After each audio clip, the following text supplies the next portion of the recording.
Welcome to Lemonology. This is our first series brought to you by the Pearl Lemon Group. This is a knowledge share space.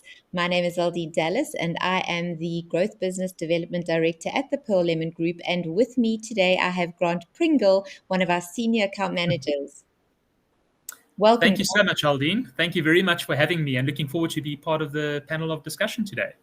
Awesome. So, Grant, you specialize in quite a lot of things in digital. You have experience in PPC, SEO. I try at least. All of those acronyms, right? Which we're going to Yeah. help unpack a little bit. But specifically, And I can only learn from the best, so. Yes, well, with Deepak Shukla as our CEO and the founder of the Pearl Lemon Group, we literally have what we wish was a plugin, right? Where we could literally download everything that he holds on as his knowledge base and his IP.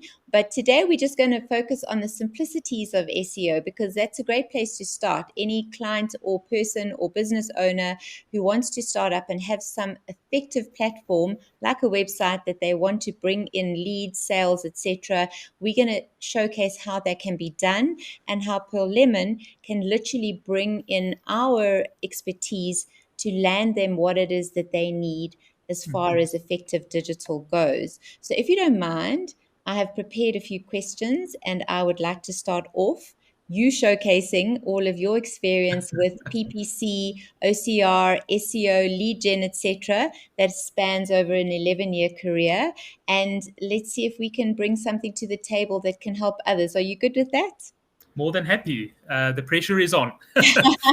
Okay, so let's get going. So let's start where anybody would start from the beginning, competitor research. Tell us why that's so important when you're going to launch any form of campaign on digital. Well, Aldine, I think getting back to research, I think that's it's one of the main fundamental aspects from the beginning stage. I think, you need to have a really good outline and understanding of your competitors in the market, just like any other business would in a market situation. One needs to obviously look at the mass market. Are you niche scaled or and more about looking at the online space, you need to obviously ascertain and have a look, do at least a lot of research on your competitors' websites, see where they're kind of ranking on Google. And that's kind of where it starts off with, just to get a kind of basically a feel and understanding of of the comparative aspects between you and your competitors, of where you lie from your current website, or if you even have a website at least. Yes. To kind of get that knowledge and understanding. So it's basically really good to do an assessment through that. And there's also a lot of kind of platforms such as Ahrefs, SEMrush, where you can do a competitor analysis through Google. Look at how websites are performing, see what it is that they're doing. Well, let's not run ahead of ourselves because we will get a little bit more into that detail. But I think Perfect. a starting point is if I have a website as a business owner or a marketing person working for any form of business that has that, what I call your digital billboard really, is you would start with a website audit, right? So tell me how that works. Basically, Aldine, so a website audit, it's very important and it needs to be actually conducted on a regular basis. So there are a few platforms like SEMrush and Ahrefs as well where you can do these site audits. And it also helps to ensure that your site actually remains both functional and user-friendly. And it's also an excellent way to also catch issues that you might have missed, such as like broken links, slow page speed, orphan pages. That will obviously enable you to address these issues before they have a significant impact. So those are just kind of the main aspects of where site audits come in. And it also ensures the prolong and healthiness of your website in the future to come. Awesome. So a layperson won't have to know all of that, but we as the specialists would offer that, right? Because Indeed. we've got the platform registrations on our side, and then we offer that as part of our service.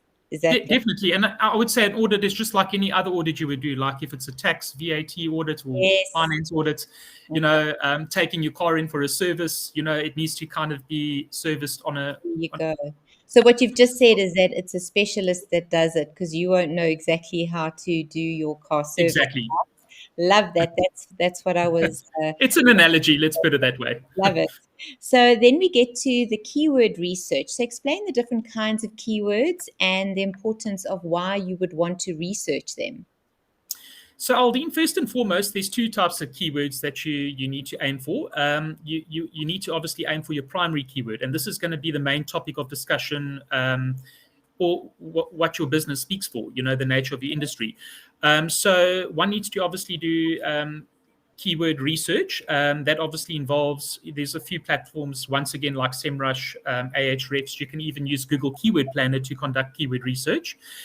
So your primary keyword is the actual main focus of your content. So let's say if you're doing a blog article, for example, if you've got a specific topic you want to chat about, let's say dog food, a specific kind of dog food, you can obviously add that in and look for specific keywords relating to that. You only basically need to pick one primary keyword per page. So it should be relevant to your page's focus, your brand identity, your products, and your services. So then comes in your secondary keywords. Those are kind of like supporting the main topic that you're going to be speaking about or that your business caters for. So you'll probably have several of these in place. Often they're kind of more granular than the primary keyword, and they represent subtopics that you're covering through an article. I would try to include them naturally in the content itself, because you shouldn't force them if they don't actually fit with what the topic of discussion is about. So that's where kind of secondary keywords fit in. Okay. All right. So just a little side note, though. I know you get normal keywords and you get long tail keywords. Can you just give an example of both of those? Because I know those terms are thrown around and sometimes people don't necessarily understand the difference. And you know what it's like? It's that awkward moment of, do I ask and make myself look stupid, or do I just actually say, hey, bring on a little explanation so that we're more informed, right? Because the more we know, the more our customers know, the more constructive the conversations can be. So tell us a bit more about that. So I would say your long tail keywords are specifically in a sentence structure. So what an actual person will be looking for. Let's say if you're in the gaming sector and you're looking for a certain type of game, looking for Star Wars games, or looking for the latest Star Wars games. That's kind of a long tail keyword because it's specifically rating to a type of game to that degree. So whereas a normal keyword will just be games or Star Wars. Got it. Based on that. So that's just a brief analogy of that. All right. Okay, that's great. So then you have a keyword search intent and search volume. Now tell us more about how that works. So basically, before I go into the keyword search intent, I also wanted to bring to everyone's attention, it's very important that your H1 headings, your H2 and H3 headings also include your relevant keywords. So I would say your H2 and H3s can include your secondary keywords, but as long as your H1 heading, which is the main title of your article, has to have your main primary keyword in. And then obviously in your articles, you need to include your you need to obviously reiterate your main primary keyword and secondary keyword. Okay. Now moving on to the searching volume and search intent. So this is a very important topic of discussion. So basically, Aldine, search intent needs to be always kept top of mind. It's actually arguably one of the most important things to get right in SEO.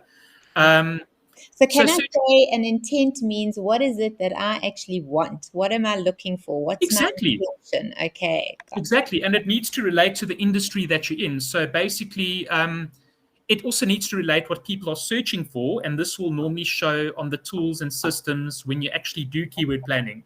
Okay. And it'll bring up secondary keywords based on your industry type. Okay. It's actually also good to do research based on what potential customers will be searching for, which could be branded or non-branded keywords. So basically, branded keywords are relating to a specific brand that someone would search for. So let's look at the automotive industry, for example. You would have Toyota. Yes. I am looking for a Toyota Corolla model for sale. Or I am looking for a new vehicle. Second-hand Toyota or A Well, red exactly. label So platform. secondhand would just be non-branded because it's not relating to a specific brand. Okay. But I mean, secondhand Toyota is what I'm saying. It's still branded, but it's secondhand versus new. Does that still qualify? Branded is if you actually include the brand of the name of the vehicle, like a Toyota Corolla, and then secondhand vehicles, if you're just searching for secondhand vehicles for sale, that will be non-branded. Okay. And if I threw in though, like if I wanted a Mercedes Benz, but it's secondhand, in other words, I don't have the budget to purchase brand new, is that Well, that's kind of aiming towards a branded and non-branded in the same sense, but you've got your okay? branded keyword, which is Mercedes Benz. So Gotcha, there gotcha, you go. gotcha. Because sometimes it can be a little bit gray area. So to understand the difference, branded is just succinctly around that brand name.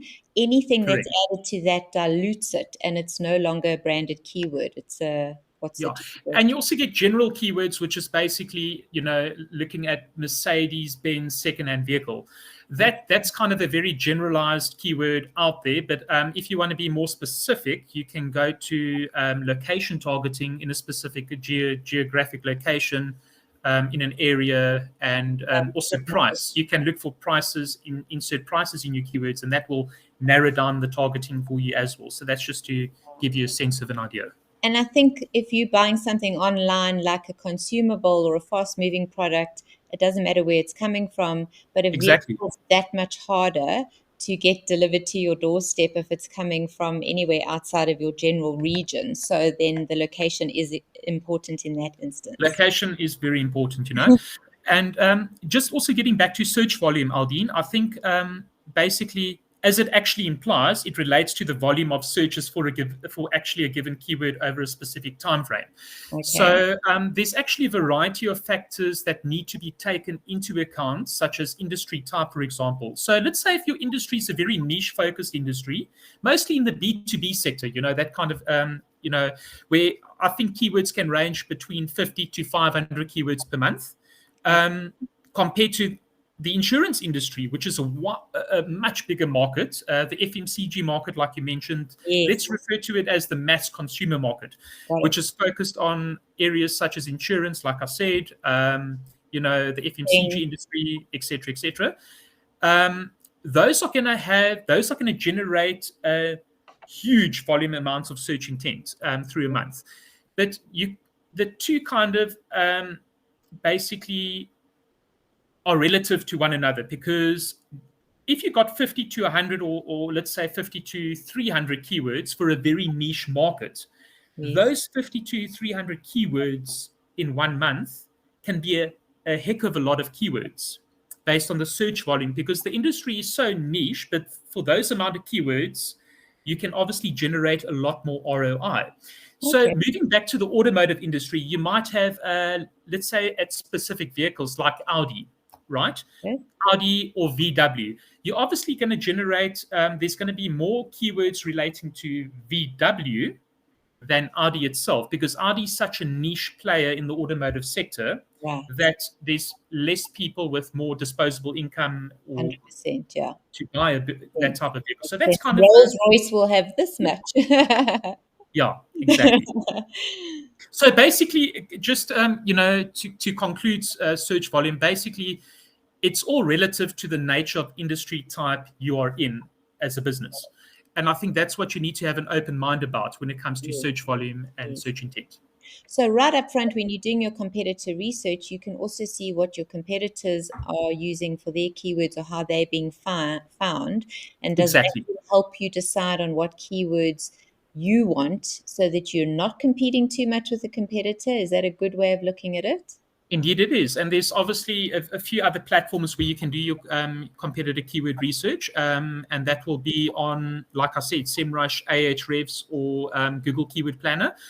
There's another thing called glossary keywords. So this is, taking things to the next level, where if you're just Mhm. searching for a general type of topic of a keyword, this will actually go over and beyond to related keywords relating to that industry. So you will have a better chance of ranking in SEO with relatable keywords. And that's something where people don't, it's a big pie that's missing out in the industry. And I think there's a lot of opportunity that people can use glossary keyword terms to the best to the best value of their of to grow their SEO rankings. Good to know. Now everyone's busy searching glossary keywords if you haven't heard about them before.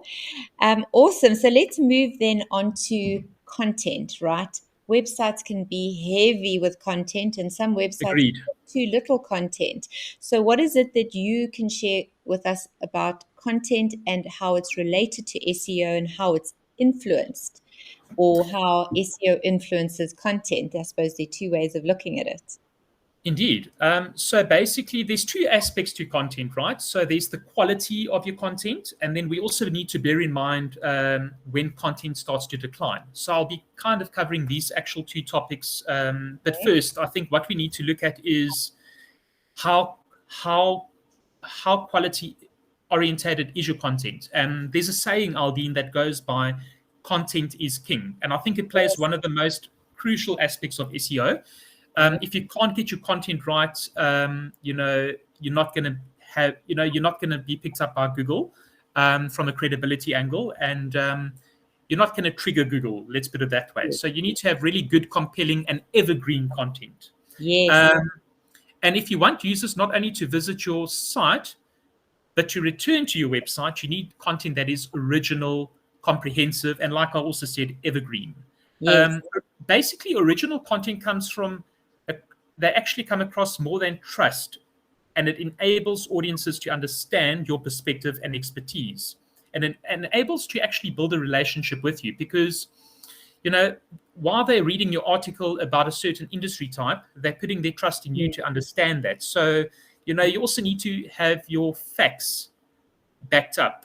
You can also put other related sources relating to that. But as long as you've got the facts to back everything up, then you A for a way. So, and looking at evergreen content, it also has a longer term value, which will actually continue to be relevant and generate traffic over a longer period. So things to mitigate, to not include is like time frames, seasonal, Yes. if you can avoid things like That that. expires. Expires. So evergreen means it's Yes, fresh, it doesn't date, doesn't die. Is that what you mean? pretty much. And also when it comes to breaking stories, you want to try and avoid that angle because your content only will last for such time.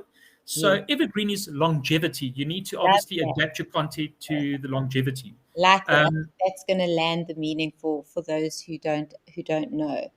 Okay. yes. Anything else on that, or shall we move on to decline? Another thing, Ah, just to look at the quality of content, is featured snippets. So we'll be discussing more about that, I think, down the line. But I don't want to get ahead of myself. But yes, yes, that also yes. plays a really good Okay. aspect of content. And Okay. then just I think when it comes to declining content, That's the next thing I wanted to ask about. So tell me a yes. little bit more what that means. Declining, like share a bit more. So basically, Aldine, if your site's organic traffic is actually doing well, some of your pages can actually decline over time. And your page rankings really last forever. So you need to actually make the conscious effort to republish and refresh your content that starts to Oh, decline. And okay. one of the ways of actually finding declining content is using Google Search Console. And that's a really handy tool to use. Once you've actually identified declining content on your website, you also need to make sure your page still aligns with search intent, and then see if your page neglected any subtopics that searchers might be looking for, which you can actually do in Ahrefs. This is the system and tool that we use. Okay. All you need to actually do is paste the URL of your page into Ahrefs Site Explorer. Then you Brilliant. just need to go to Content Gap Report and paste it in the URLs of 2 and 3. Okay. That's in similar top ranking pages and click Show Keywords. So how You'll about then this, Grant? Sorry to stop you there, but how about this? After our first series today, let's film a loom where we actually show the screen of Ahrefs, drop in even our URL, and then we can help the user or the audience to see. For anybody who is watching the video, for podcasts and audio, those that can't see, we can always share a link with them to a loom, definitely, because I definitely. think that makes sense. Because sometimes, when you can't visually connect to something, it does become quite a complicated process, I guess, to understand. I know what you're talking about, but I'm trying to put myself Yeah, in so the it's shoes hard of to kind of, but yeah, I think that's a really good idea, and I'm more than happy to share a link brilliant. on a separate. And then we can share that with anyone who's interested. Okay, super. So let's Yes. move on then to title tags and meta descriptions, because that's always a part of an audit, and we share those reports with our clients. And I've even had some clients asking, is this going to be published, or is it behind the scenes in the back end of the website? So for anybody who's never heard of the term, or who has but hasn't really wanted to ask because they don't necessarily understand, tell us more about those. So you basically are there, Aldine, and I think basically these are actually the first things that your audience will see on Google search results on the first page. So when you're typing a specific keyword, or getting to something, you'll see a headline description and a description. Sorry, you'll see an actual headline with a description. So your headline in that Google on the first page of Google is actually your title tag.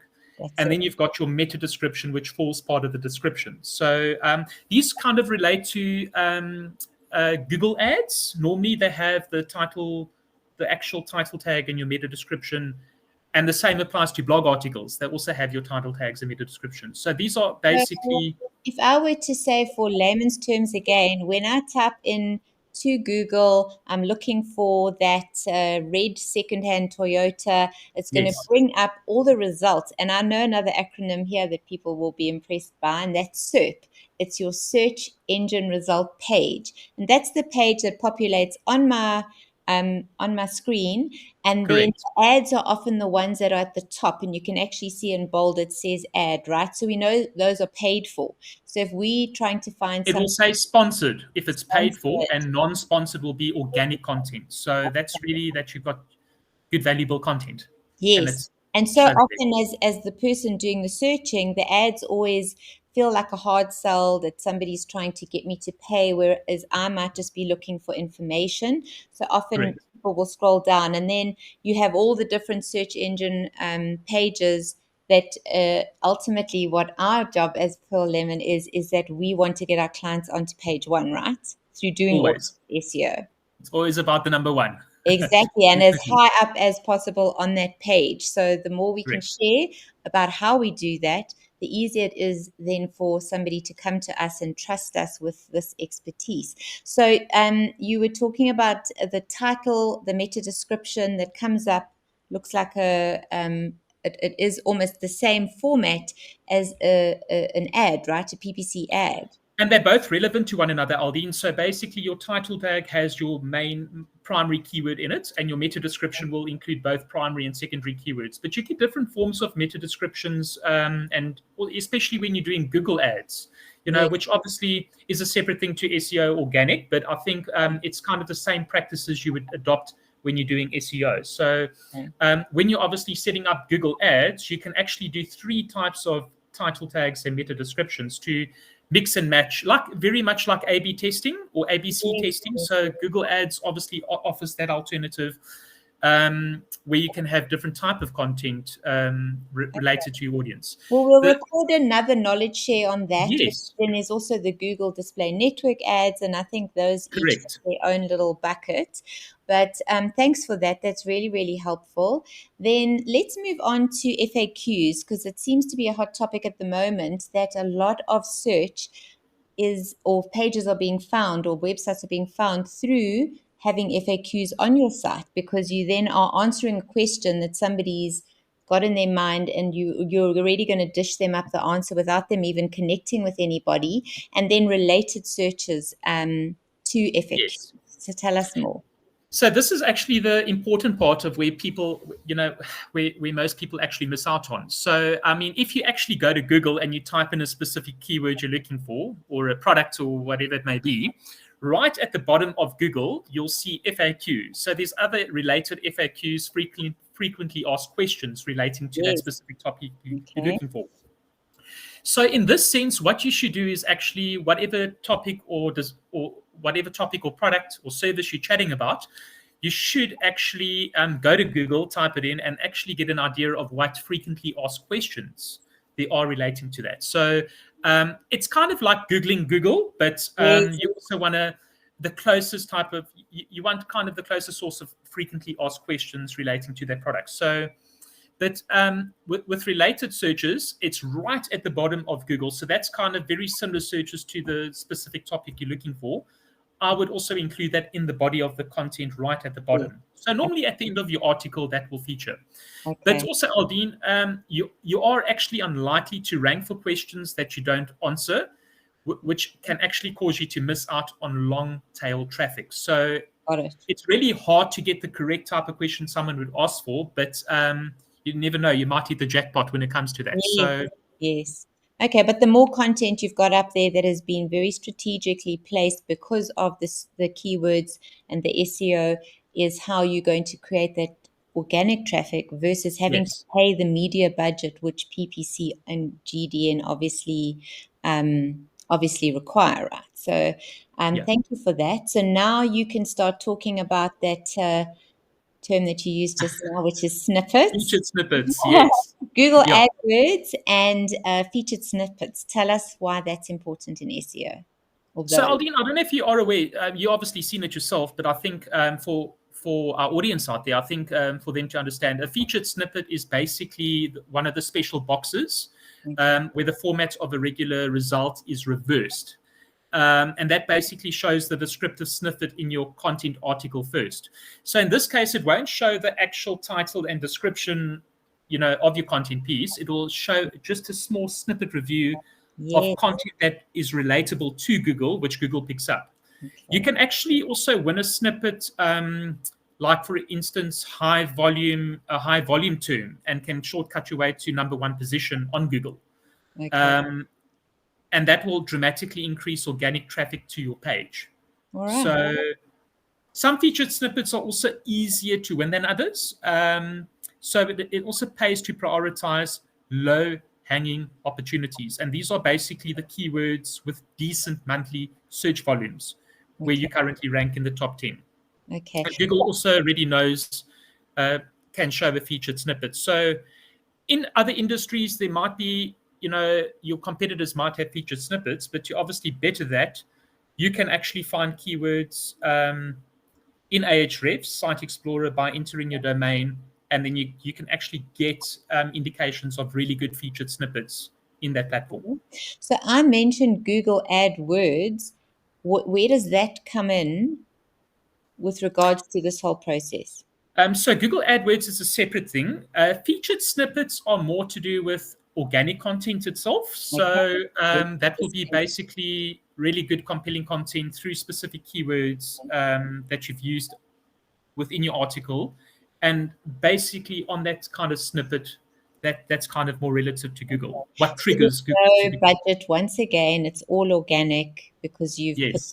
that up onto the site. Okay, so that's awesome. So then let's. Can I just also say one thing, Aldine? I forgot to mention this. Basically, featured snippets is actually it's a case of looking for featured snippets that contain information you haven't included in your page. So maybe in your current article, after all, there's no way that Google can actually pull the snippet from your page if there's no content related to that there in your article. Got it, got it, got it. Yeah. All right, so it lives behind, it lives in the back end of the website. It's not actually published. It is actually published. It's literally a snippet from your article. Oh, Um, it comes up as a little, yes, and then you could almost read more like that. exactly.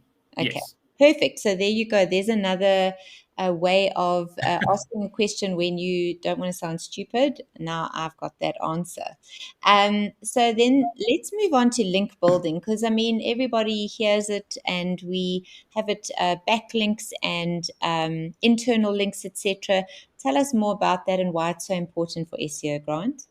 Well, I think, Aldine, one of the first things you need to get right is internal linking. It all starts with internal linking, right? Okay. So basically, internal linking is actually from one page of your website to another, and it basically connects your art, your content to other relevant content, more relatable content. Let's put it that way. And it also helps your visitors to get from one page to page, and it also helps to distribute page rank within your site. And that's a really good thing for passing authority with Google.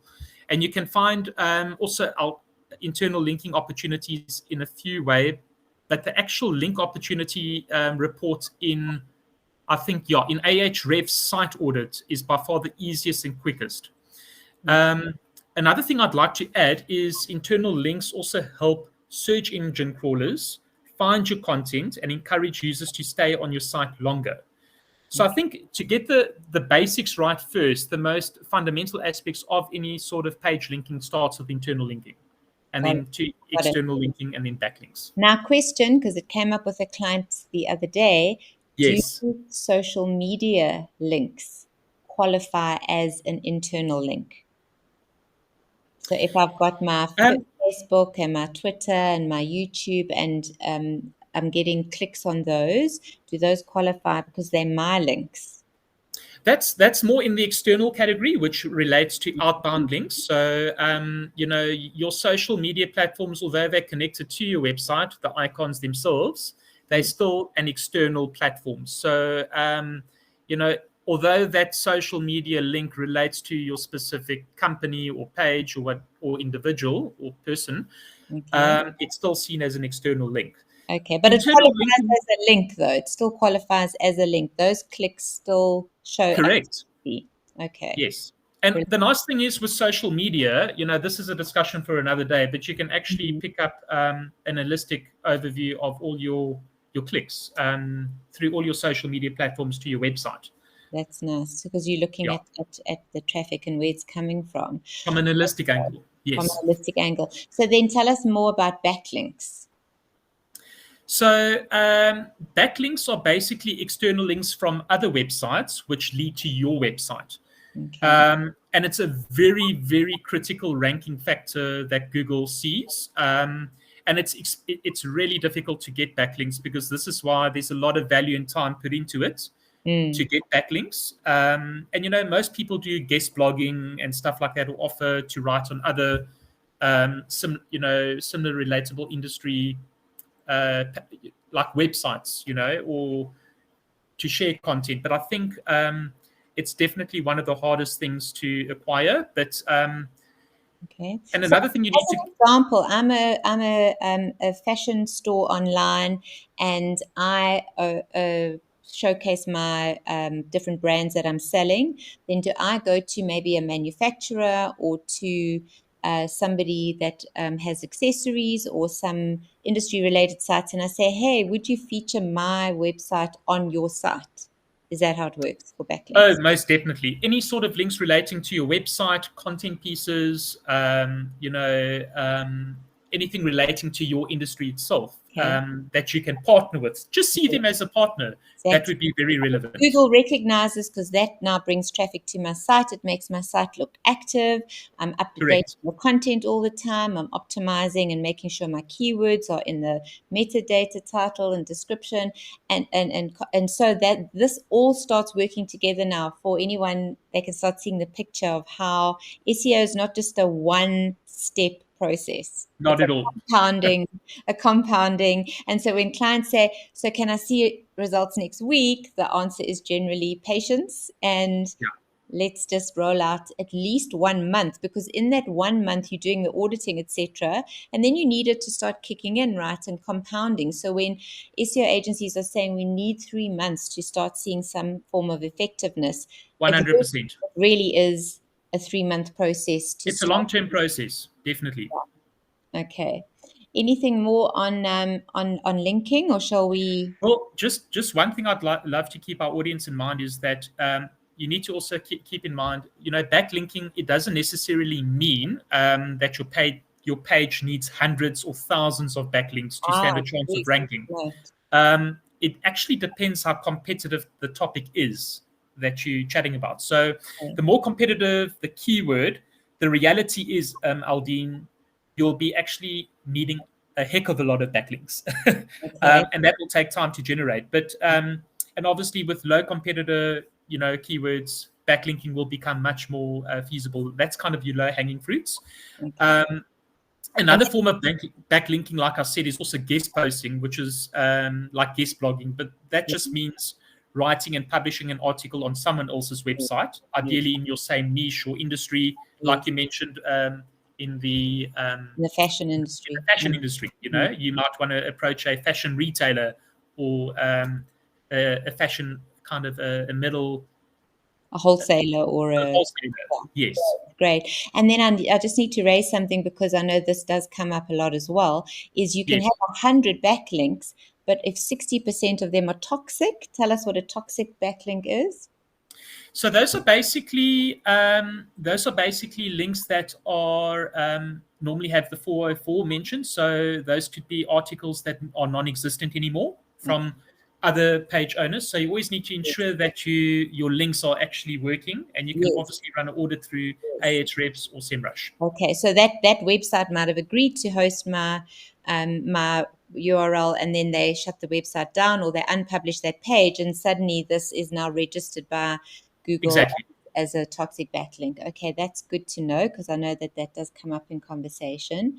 So let's get on to our last topic so that we don't keep. And then Aldine, just to also keep our audience in mind, with regards to external linking, it's literally just the opposite of internal linking. So those basically lead a user to another website out of your website. Yes, So you can obviously use these to link to websites with quality, authoritative content on the topic you're actually writing about.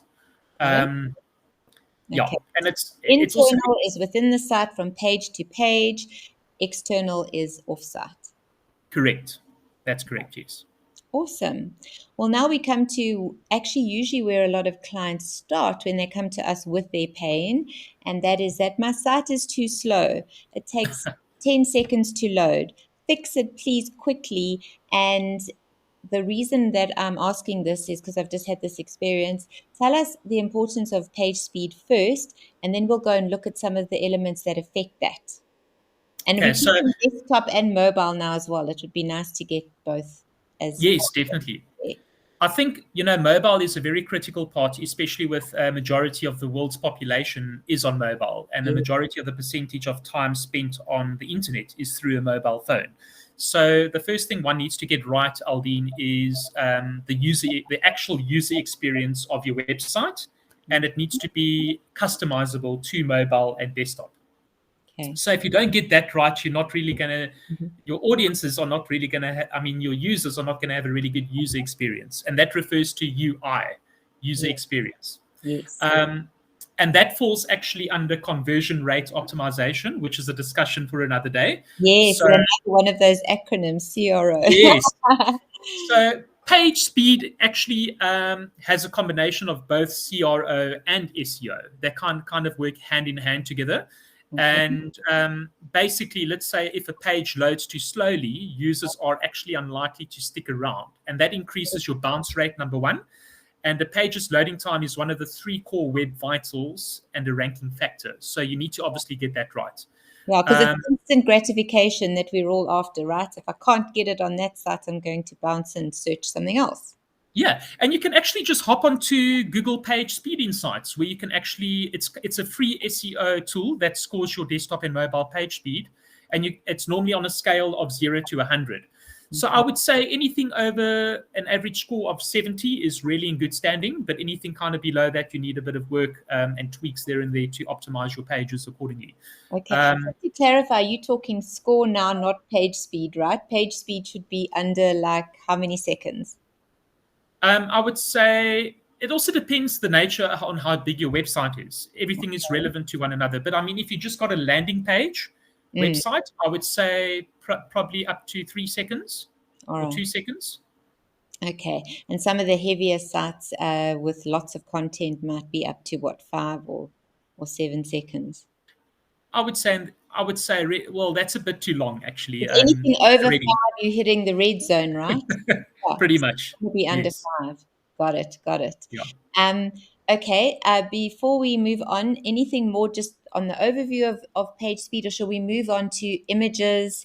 And obviously, that includes graphics and how those affect page speed and what you would do to optimize those. Yeah, just one thing in reference to page speed as well, Aldine.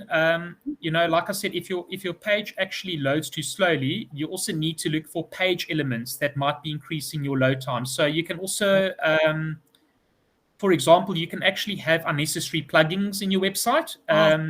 Yes, yes. and you need to actually try remove them to increase your pages speed. But moving on, like you said, to images, these also play a crucial part when it comes to, well, let's say images and graphics on your website. These play a crucial part in page speed. Okay. Because I mean, we've just also had an incident with a client that had 250 plugins on their site. They came to us with a site speed issue. And what we've actually done is we've taken them off one CMS platform and put them onto WordPress, which is what we specialize in. And from 250 plugins, I think we're sitting at about 5. So Brilliant. often when websites are built, having a million different plugins for all the different functionality is often excessive because simple is best in most industries, right? Correct, Simplicity. and it also depends on the functionality of those websites are built on. So that can have a hindering factor.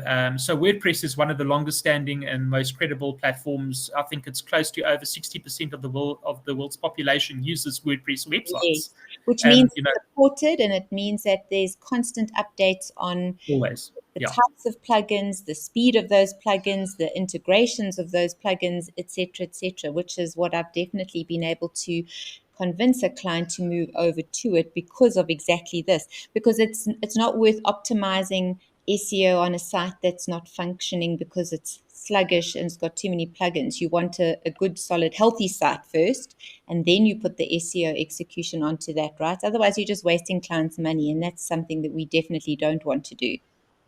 Totally. This is only why we work with selected key, websites as well, which is in our speciality. Yeah, brilliant. Okay, so tell us just a little bit more then. What do you do with Yeah. images? Because when you upload images, you've got alt So text. Explain to us how that works. So basically, there's 5 areas that you need to look at when it comes to image and graphics. The first lies within your size and formatting. Okay, so So that's the, pixels. yeah, you need to look at your image size and the file type. That actually works best for your readers. So if an image is actually too large, it Yeah. could slow down your page. But if the And are file we type, talking PNG and or JPEG? Which is the preferred? well, PNG, JPEG are perfectly fine, but as long as the size and the formatting of it, Okay, if the file type isn't actually supported, the image might not even load at all. okay, got So these are the test areas that you have to do when you're doing your page speed tests. So, and this obviously comes through to the design department. They obviously need yes, to get these things right. yes, yes. Um, then there's the accessibility part. You always need to include descriptive alt text for each image. Okay, That's also a great way for SEO to pick up your pictures. So when you type in a specific topic or product, whatever, or a person, you really get those. You get yes, those kind of images, or especially yes, on shopping. When you're shopping yes, for something, yes, you'll get an image. All of those have alt text in it, and that basically relates to a certain brand or name. yes, It's a naming convention yes. description for images. So in Uh, layman's terms, I'm saying that this picture is young girl, red dress with a balloon. So the alt yeah, text is the labeling of that. So somebody keys into it search girl red dress or girl balloon, and Google will pick up that image actually as something that they can deliver as part of the search results. And Aldine, you've hit the nail on the head. And it also creates opportunities to integrate more supporting keywords for that nature of topic, especially within your articles. If it's a blog article, you'll have an image, a few images. All of your images need to at least have alt text relating to what it is, because Google can't pick up on a picture. But if Yes, there's alt text, they can actually yes. pick up the nature of what that content's about. So we go all the way back to the audit, and Pearl Lemon will, when they audit the site, come up with all of these areas that need to be improved. We then share that with the customer. Then we say, right, are you in agreement that this is what we're going to do? Because sometimes there's a debate around, well, I don't actually want this to change, etc., or I don't want to lose some of my blogs.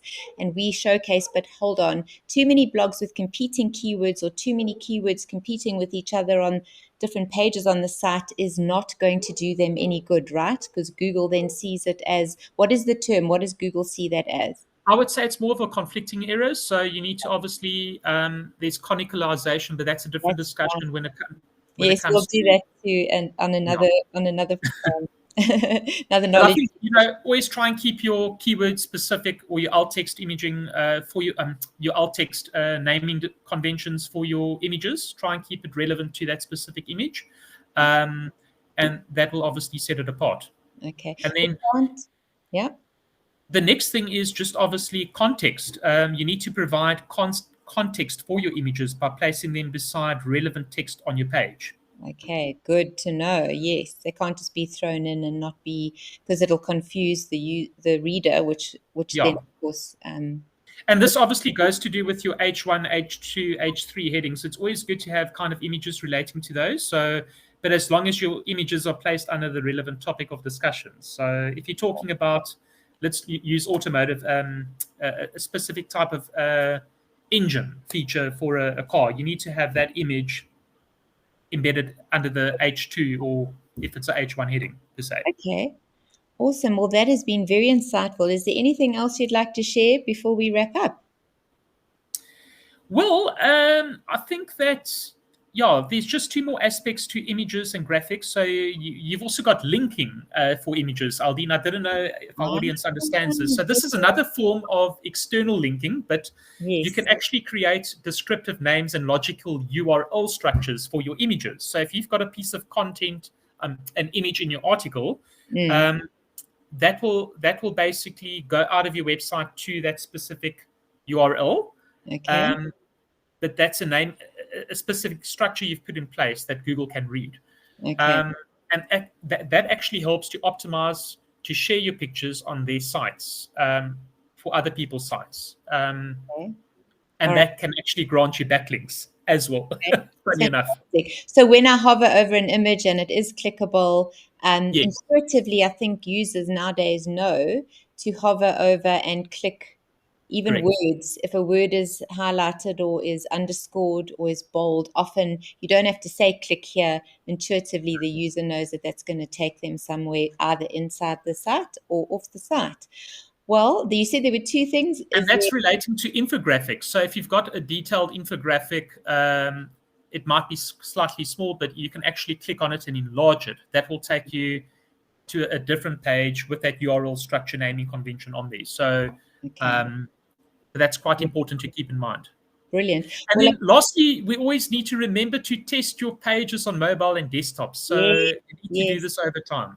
I love that. I love that. In fact, sometimes I haven't had access to my desktop and I've quickly done a test on mobile and then I see things which I might not have noticed. So I think that is an Yeah. excellent thing to wrap up with. And in fact, from this discussion, Grant, we have about 10 more knowledge share sessions that we definitely need to do, breaking down some of those specifics. So thank you for today, and we'll see you for series 2 sometime soon. And if there are any questions, then we can Thank just. you for having me. It's been really great to be part of it. And I think the more we speak, the more we kind of learn. And it's kind of Exactly. repetition just to kind of, learn from one another in that respect. So thank you so much, Aldine. And Any looking pleasure. forward to the next session. Thank you, Grant. Thank you so much.